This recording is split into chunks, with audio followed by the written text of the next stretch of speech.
Got silver?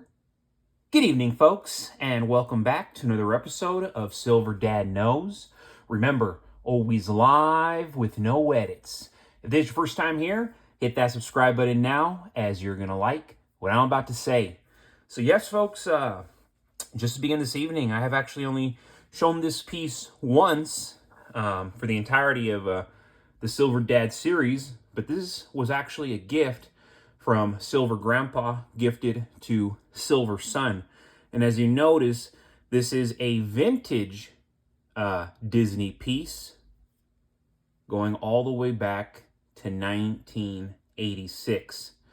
I mean, what's really cool about it is you have, quote unquote, Mickey Mouse shaking his alter ego's hand, which is Steamboat Willie, also Mickey Mouse. But it's remarkable, originating in 1926, and then you see it here, 1986. That's a 60-year difference. But then it's like, whoa, we're in 2025. So it's a century now, a century old. For those who say Disney represents America, I know that will trigger a lot of people today because of the decisions Disney's taken. But when you go back to its originalities, its origins, should I say, it was a much different time, much more epic. And truly, when you would see Disney, you would think, oh yeah, that's in the United States of America. Not just globally, but specifically America, specifically Los Angeles. You think Disneyland, Los Angeles. You think Disney World, Florida. But very, very good looking piece. What I like about this is, of course, different times, but came in this nice booklet. Of course. Very, very cool. And going back to a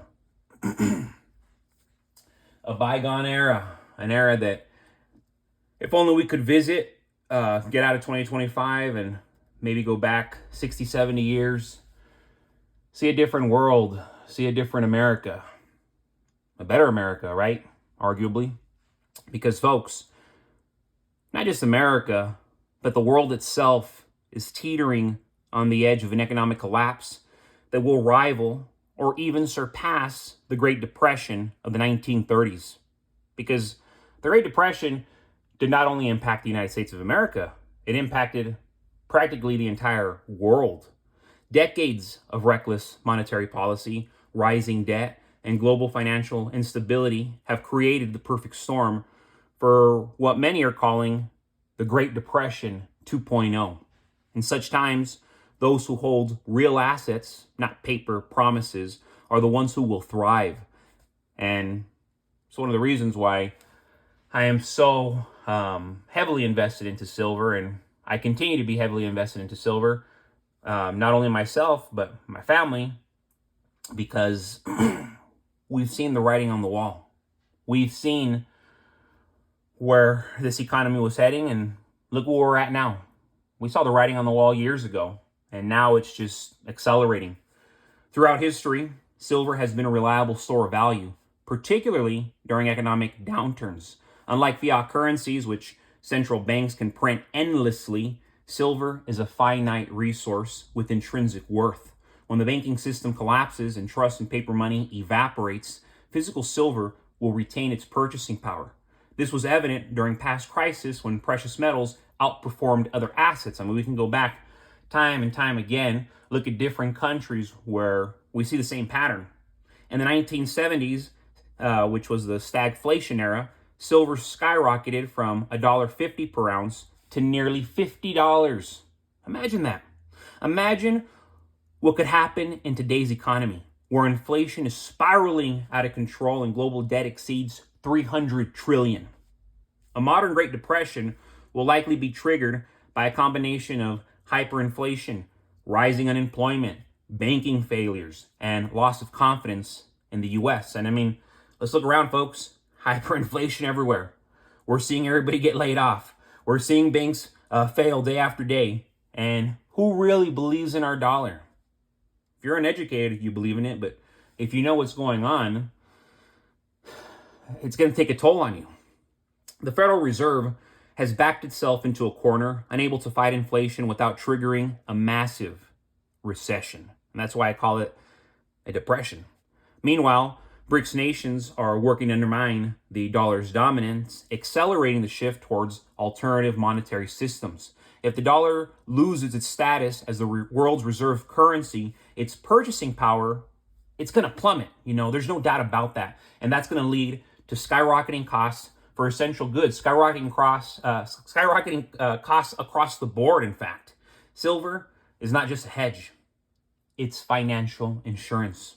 With physical silver, you hold real money that has been trusted for thousands of years, okay? You're holding real money that has been trusted way before America even existed. In a world where digital banking can be shut down with the flick of a switch and inflation erodes savings, silver provides security. A well-planned silver stack of 1,000 to 3,000 ounces will be the difference between struggling and thriving in the coming economic storm. The question isn't if another Great Depression is coming. It's when. If you don't have silver now, you will truly find yourself scrambling when the collapse happens. Got silver? If not, it is time to start stacking, because when we say, oh yeah, it's too late for that. No, in fact, folks, most can already say it already is too late. So if you have nothing to show, if you have nothing to grab or attain when JP Morgan Chase fails, when Robinhood fails, when Wells Fargo fails, what are you going to do? Do you have physical silver? Do you have physical gold? Do you have a fridge full of food and water? Do you have a pantry full of food and water? Do you have ammunition in excess? Do you have guns, more than just 2 or 3? Do you have a generator? These are things to be asking yourselves, folks, because the world is changing, America is changing, and it is changing much quicker than you think. But as always, folks, thank you so much for joining us for another evening of Silver Dad Knows. God bless you. God bless your household. And as always, God bless America.